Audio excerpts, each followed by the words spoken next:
आज आपण उपवासाची साबुदाणा बटाटा कुरडई बनवत आहोत। करायला अतिशय सोपी आहे, खूप जास्त वेळ लागत नाही। सर्वात महत्त्वाचं म्हणजे घरच्या उपलब्ध 2 साहित्यात तयार होते।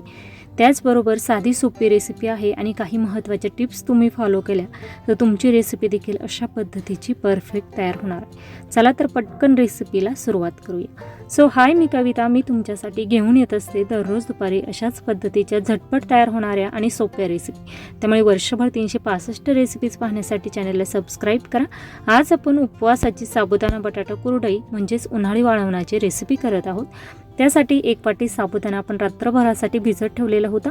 छान मऊसूत असा साबुदाणा भिजलेला आहे। आता हाच साबुदाणा पुन्हा एकदा भिजवून घ्यायचा। त्यासाठी त्याच वाटीच्या मापाने 2 वाटी पाणी घ्यायचं। छान कडकडीत उकळी येईपर्यंत गरम करून घ्यायचं।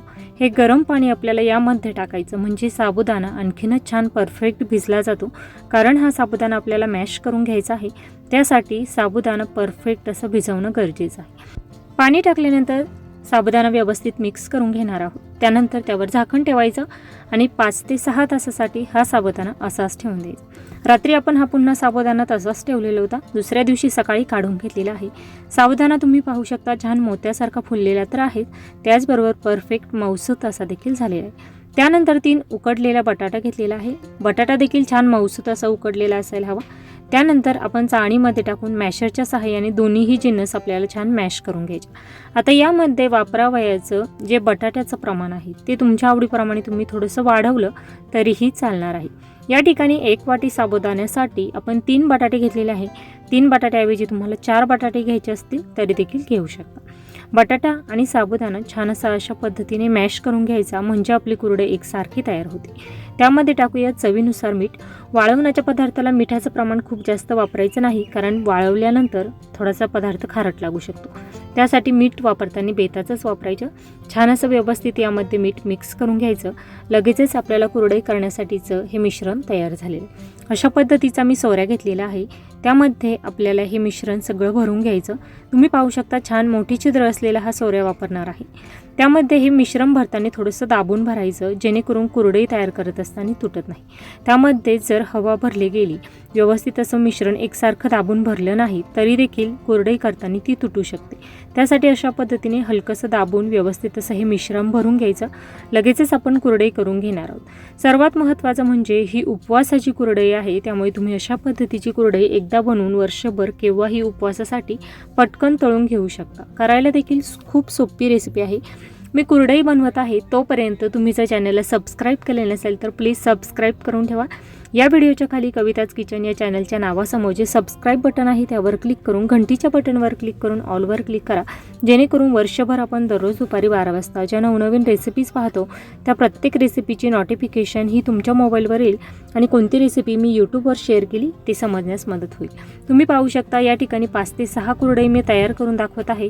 अशाच पद्धतीने राहिलेले सर्व कुरडई तयार करून घेणार आहे। हे पहा, सर्व कुरडई तयार करून झालेले आहे। छान पांढऱ्या शुभ्र रंगावर झालेले आहे।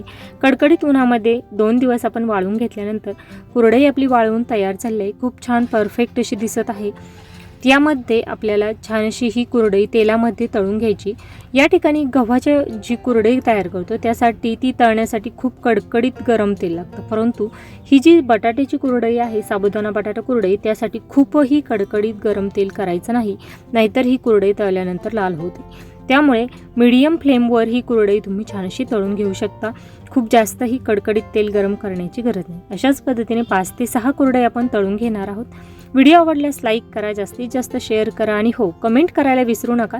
या व्हिडिओच्या शेवटी तुम्हाला वाळवण्याच्या 3 रेसिपींची व्हिडिओ देणार आहे, तिथून तुम्ही ते पाहू शकता। त्याचबरोबर उद्या दुपारी 12 वाजता तुम्हाला कोणत्या रेसिपीज माझ्या चॅनलवर पाहायला आवडतील हे देखील मला कमेंट करून नक्कीच सांगा। त्याचबरोबर कमेंट बाजूला सरकून हाईप देखील नक्कीच करा। खूप छान अशी आपली परफेक्ट आणि क्रिस्पी अशी ही उपवासाची साबुदाणा बटाटा कुरडई आज बनवून तयार झालेली आहे। परफेक्ट दिसत आहे, क्रिस्प तो देखील तुम्हाला मी व्हिडिओमध्ये दाखवणारच आहे की ही कुरडई तळल्यानंतर देखील किती छान क्रिस्पी होती। परफेक्ट उपवासाची साबुदाणा बटाटा कुरडई तयार झालेली आहे। किती क्रिस्पी झालेली आहे हे मी तुम्हाला आता दाखवणारच आहे। त्याचबरोबर अजिबातही तेलकट न होणारी ही कुरडई नक्कीच बनवा। तुमची रेसिपी देखील अशा पद्धतीची झाली की नाही हे मला कमेंट करून नक्कीच सांगा।